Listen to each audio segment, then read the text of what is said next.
Hello everyone, welcome to today's session.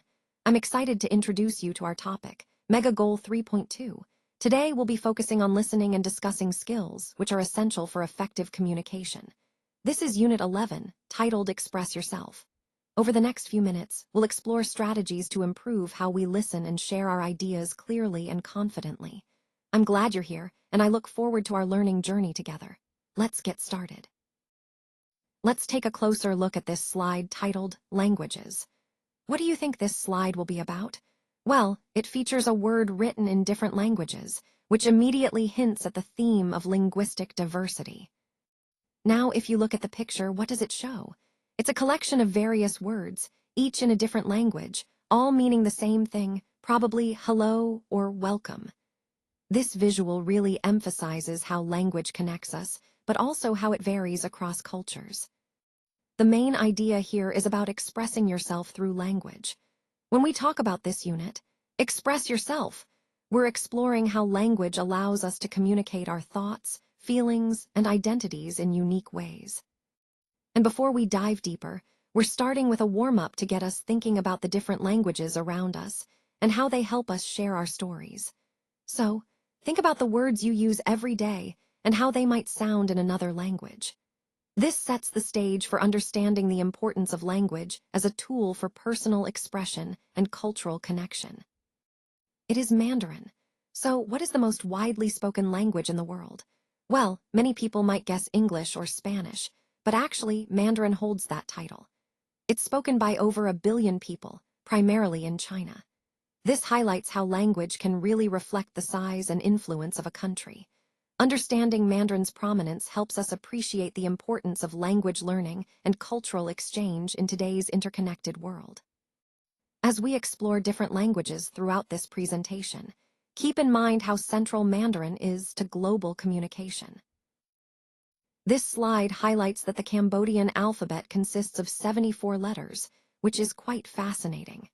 It's a great example of how diverse writing systems can be. When we look at the world's languages, there are about 7,000 spoken languages, each with its own unique way of communication. Now, you might wonder which language has the largest alphabet. Well, Cambodian is a good example, but in reality, some languages, like the Khmer language, spoken in Cambodia, have quite extensive alphabets. This diversity really emphasizes how rich and varied human language is across the globe. Understanding these differences helps us appreciate the complexity behind language development and the importance of preserving linguistic diversity worldwide. Let's take a closer look at some everyday words that actually have Arabic origins. For example, the word coffee.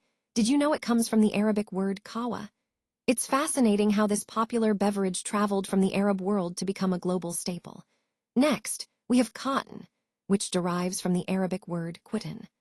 This highlights the important role the Arab world played in the history of textiles. Moving on, the word jar also has Arabic roots, coming from jara, and lemon from lemon. These examples show how Arabic has influenced English vocabulary, especially through trade and cultural exchanges. Recognizing these borrowed words helps us appreciate the deep connections between languages and how history shapes the way we speak today.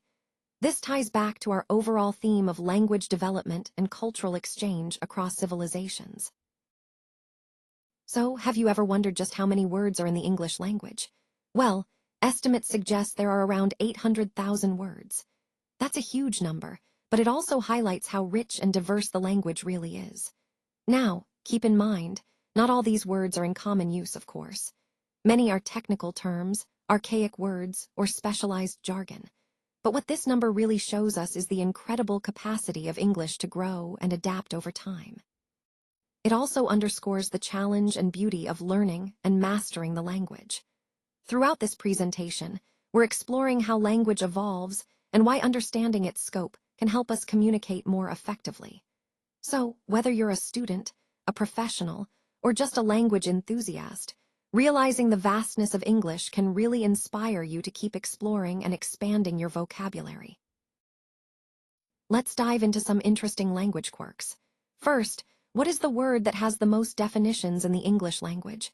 Think about words like set or run. They each can mean many different things depending on the context. It's fascinating how a single word can serve so many purposes. Next, let's consider the word bookkeeper.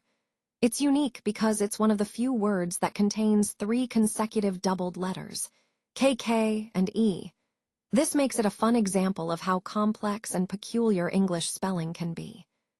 Finally, what is the shortest complete sentence in English? Believe it or not, it's go. It's just 2 letters, yet it forms a complete, commanding sentence. This highlights how powerful language can be, even in its simplest forms. All these points tie back to our overall theme about the richness and complexity of the English language, showing how words can surprise us in many ways. All right, let's take a look at this matching question. As you can see, we've got a list of options labeled G, D, B, E, F, and C. The key here is to understand how each of these options relates to the question or the prompt we're working with. First, notice that the options are not in the same order as the correct matches. This is common in many questions to test your understanding rather than just memorization. So, the goal is to connect each letter to its correct answer or concept. For example, G might correspond to the first point, which could be related to the broader theme of the presentation, such as problem solving or process flow. Then, D might connect to a specific step or detail that supports that theme. Continuing down the list, B, E, F, and C follow a similar pattern. Each option has a unique role in completing the overall picture.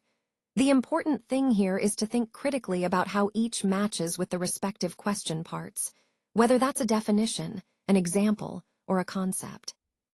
This exercise highlights the importance of understanding the relationships between different components in a problem or process.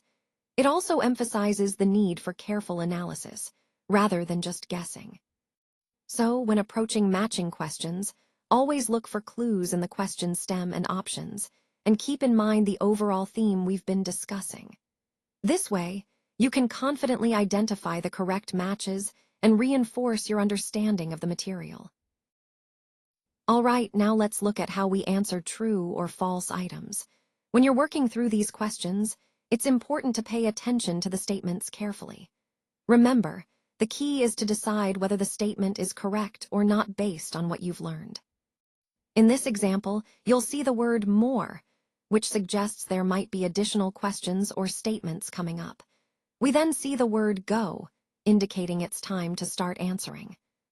The words Mandarin, true, false, false, true, false are our responses. The goal here is to identify whether each statement is true or false. The most important concept to grasp is that each answer should be based on your knowledge and understanding of the material. Don't just guess, think about what you know. This process helps reinforce your learning, as it encourages you to actively recall information. And remember, whether the answer is true or false, the key is to be confident in your choice and trust your understanding. This approach is a great way to solidify your grasp of the material and prepare for more advanced learning ahead.